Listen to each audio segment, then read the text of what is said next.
저는 정답이 있는 독서 개발자로 활동을 하고 있고요. 또 아이들과 온라인으로 독서 코칭을 하고 있어요. 그 전에는 사고력과 문해력 학습센터를 운영하면서 많은 아이들 그리고 많은 학부모님들을 만났습니다. 제 경험을 바탕으로 이야기를 나눠보려 합니다. 먼저 질문을 드릴 건데요. 저희는 교육 서비스를 제공하는 사람들이죠.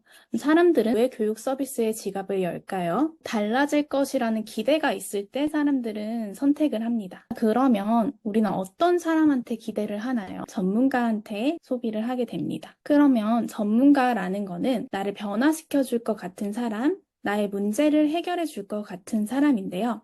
우리 학생들이 가지고 오는 실제 고민들을 한번 적용을 해볼까요? 크게 두 가지인데요. 아이가 읽어도 이해를 못한다. 라는 고민 또는 아이가 표면적으로는 이해를 하는데 정확하게 읽어내지 못해요 라는 고민이 있어요. 저는 10명 중에 10명이라고 표현을 하고 싶을 정도로 이런 고민을 가지고 오는 것 같아요. 왜 10명이라고 표현을 했냐면 고민이 없는 친구들은 부모님이 문해력 상담을 하러 오시지 않아요. 읽어도 이해를 못한다는 거는 1단계가 안 되는 거예요. 정확하게 못 읽어요. 이거는 2단계에 해당을 하는 거죠. 네, 정교하게 해석을 한다든지 이해하는 데 문제가 있는 겁니다. 자, 그러면 읽어도 이해를 못하는 아이 특징을 한번 짚어주는 거죠. 아이가 정확하게 읽지 못해서 오독을 한다거나 더듬더듬 읽거나 문장을 통으로 읽거나 자연스럽지 않게 읽지 않나요? 라고 이런 특징들을 물어봐요. 그러면 맞아요. 이상하게 읽어요. 이렇게 답변을 하시고요. 원인을 말씀을 드려야 되겠죠? 그러면 우리 친구는 읽기 유창성이 부족합니다. 그럼 읽기 유창성이 뭐예요? 라고 물어보실 거예요. 네, 읽기 유창성이란 여기 제가 철도를 깔아 놓았는데요.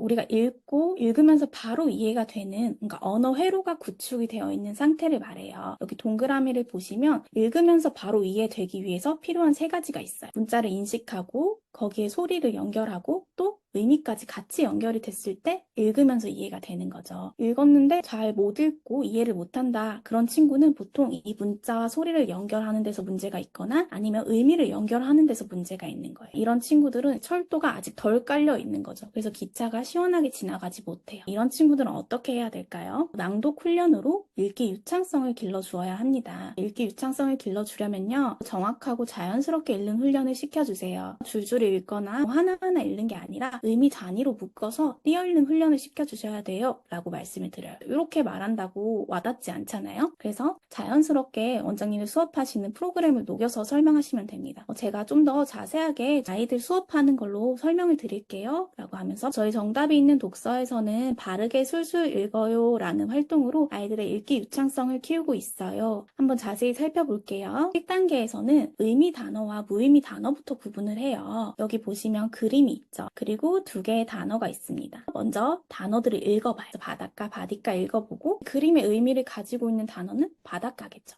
이 활동을 통해서 글자와 소리, 의미를 연결시키는 읽기 유창성의 기초 훈련을 하는 거예요. 그리고 이 훈련을 하면서 좋은 점은 아이들이 아까 오독을 많이 한다고 했죠. 그거는 정확한 이해를 하는데 방해물인데 이런 오독 습관을 예방할 수 있어요. 또 낱말의 정확한 발음을 배우는데요. 여기 단어 보시면 생긴 거랑 소리가 달라요. 저희는 반납함을 이렇게 읽죠. 그래서 글자 모양과 다르게 소리 나는 낱말들의 발음을 배우는 건데요. 정확한 소리를 알아야 정확한 의미 이해가 일어나기 때문이에요. 그래서 우리 아이들은 이렇게 발음을 배우고 또 반복해서 낭독해보는 훈련을 하고 있습니다. 세 번째로는 띄어읽기 중요하다고 말씀을 드렸죠. 문장을 통째로 읽거나 단어 하나로 읽는 게 아니라 뭔가 의미 단위로 묶여있는 것들끼리 띄어 읽는 거예요. 길쭉한 떡을 먹는다고 쳤을 때 떡을 한 줄 통째로 먹으면 체하겠죠. 그렇다고 너무 잘게 잘라 먹으면 맛이 없어요. 그래서 적당한 크기로 떡을 잘라 먹듯이 문장도 적당한 크기, 의미가 연결되어 있는 부분으로 구분 지어서 읽어야 돼요. 그렇게 되면 어떤 점이 좋을까요? 자연스럽게 말하듯이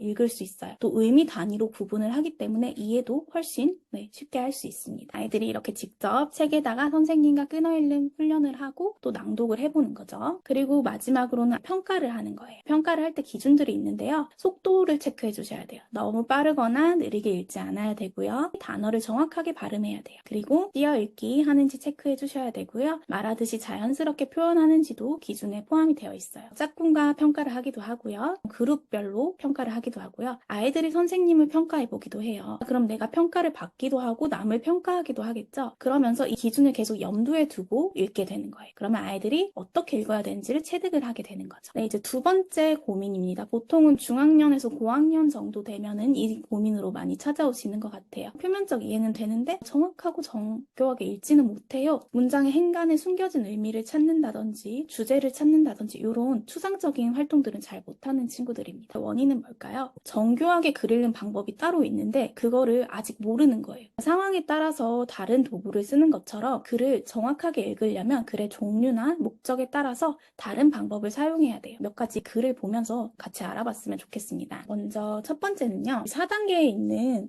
조선에 온 외계인 나토두라는 책이에요. 외계인 나토두라는 행성을 연구하는 과학자가 우주선 버튼이 고장나서 지구에 착륙을 하게 되고 조선시대 산골 아이들과 우정을 쌓는 이야기예요. 추락을 한 상황이고 정신을 잃었다가 깬 상황입니다. 토두는 불시착을 했어. 자, 이 글을 정확하게 읽기 위해서는 어떤 프레임이 필요할까요? 여기 보시면 불시착이라는 단어가 있는데 많은 아이들이 불시착이라는 단어를 정확히 알지 못해요. 그럼 이걸 모른 채로 읽으면 계속 의미에 구멍이 난 채로 정확한 이해를 못하는 거예요. 정확히 읽기 위해서 필요한 전략은 낱말의 의미를 앞뒤 단서를 통해서 짐작하는 어휘 추론 전략이 필요합니다. 네, 두 번째는요. 납작이가 된 스탠리라는 스테디셀러인데 여기 나와 있는 아이가 스탠리예요. 종이처럼 납작해요. 자다가 무거운 게시판에 깔린 거예요. 스탠리는 그 납작해진 자기한테 적응을 잘 하고요. 그걸 이용해서 미술관 관장 아저씨가 있어요. 그 도시에 미술품 전문 터립이 나타난 거예요. 그래서 고민이 많아요. 한숨을 푹푹 내쉬니까 자기가 그림인 것처럼 액자에 들어가서 지키고 있다가 도둑들이 나타나면 알려주겠다 아이디어를 내는 거예요. 금발의 양치기 소녀로 변신을 하고 그림인 척을 하고 있는데 밤이 되고 전문 터리범들이 나타나요. 터리범들이 누가 우리를 막으면 어떡할 거야? 라고 물어봐요. 그러니까 도둑 한 명이 뭘 물어? 우리 막으면은 다 없애버려야지. 이렇게 무시무시한 말을 해요. 지금 엄청 긴장해 있는 상태이고요.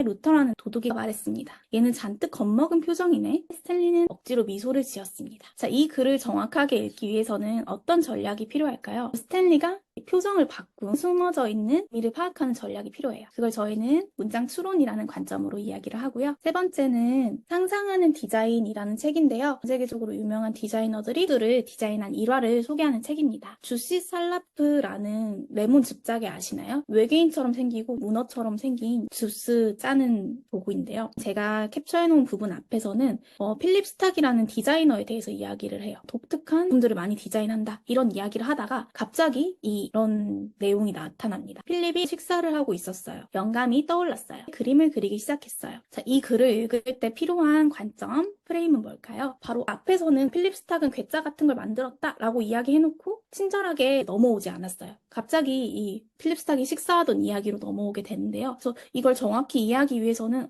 이 글을 왜 쓰는 거지? 주제를 찾을 수 있는 관점이 필요합니다. 네, 그래서 제가 이렇게 세 개의 글들을 보여드리면서 글을 읽을 때 늘 똑같은 관점으로 읽는 게 아니라 상황에 따라 다른 관점을 써야 된다는 거를 보여드렸는데요. 그럼 우리 아이 어떻게 해야 될까요? 라고 물어보실 거예요. 그런 전략을 체득하도록 해야 돼요. 이건 가르칠 수 있는 게 아니고요. 읽기 지도를 해주셔야 됩니다. 어떻게 하냐면요. 핵심 질문을 해주세요. 아이들은 이해하지 못한다는 걸 인지 못한 채로 그냥 읽어가요. 내가 지금 잘 모르는데 그냥 읽고 나중에 잘 모르겠다. 이렇게 되는 거죠. 그래서 중요한 질문들을 중간중간에 하면서 이해도를 점검해 주셔야 되고요. 또 아까 보여드렸던 읽기 전략들을 반복적으로 체득시켜 주셔야 돼요. 수업에서 하는 걸 보여드리면 이렇게 프레임, 전략들이 나타나 있는 질문을 통해서 아이가 체득할 수 있어요.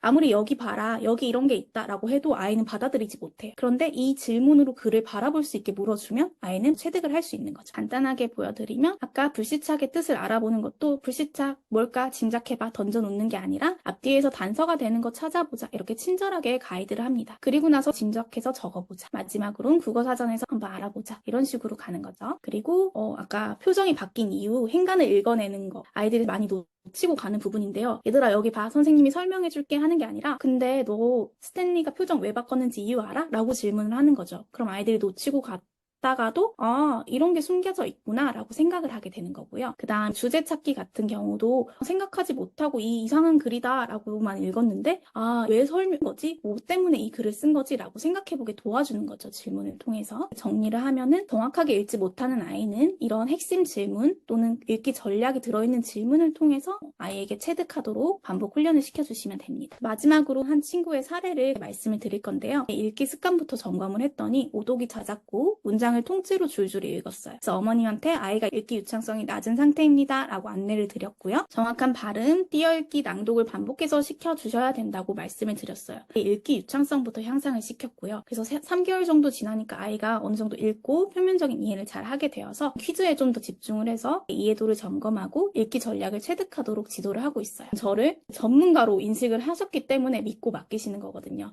두 가지 포인트 다시 안내를 드릴게요. 뾰족하게 문제를 규정해 주세요. 이런 특징이 있고 원인이 있다는 걸 정리해 주시고요. 명확하게 해결책을 처방해 주시면 돼요. 등록을 유도를 하고 싶다 하면 우리 수업을 녹여내서 설명을 해 주시면 됩니다. 정답이 있는 독서는 원장님을 뾰족하고 명확한 문해력 전문가로 만들어 줄 건데요. 읽기 발달 이론에 근거해서 만들었어요. 그래서 원장님들이 프로그램만 이해해도 문해력 발달하려면 이런 게 있어야 되고 이런 단계구나 이해가 되세요. 그걸 토대로 수업만 해도 자연스럽게 아이들한테 정확한 솔루션 제공이 돼요. 제가 예전에 학원 센터를 운영할 때 아이들한테 매일 제공했던 워크시트들이에요. 한 땀 한 땀 정말 열심히 만들었고 많이 바빴어요. 운영도 해야 됐고 학생 관리도 해야 됐고 학부모 상담도 해야 되고 수업 프로그램도 개발도 해야 됐고 선생님들 관리도 해야 됐고 이렇게 너무너무 할 게 많아요. 원장님들은 다들 공감을 하시죠? 제가 드리고 싶은 마지막 말씀은 더 이상 원장님들이 힘들게 워크시트 안 만드셨으면 좋겠어요. 제가 경험해봐서 드리는 말씀이고 원장님들이 저희 잘 만들어진 독서 활동지 정독 클럽으로 원장님들의 에너지를 관리와 운영에 쓰실 수 있다는 거예요. 감사합니다.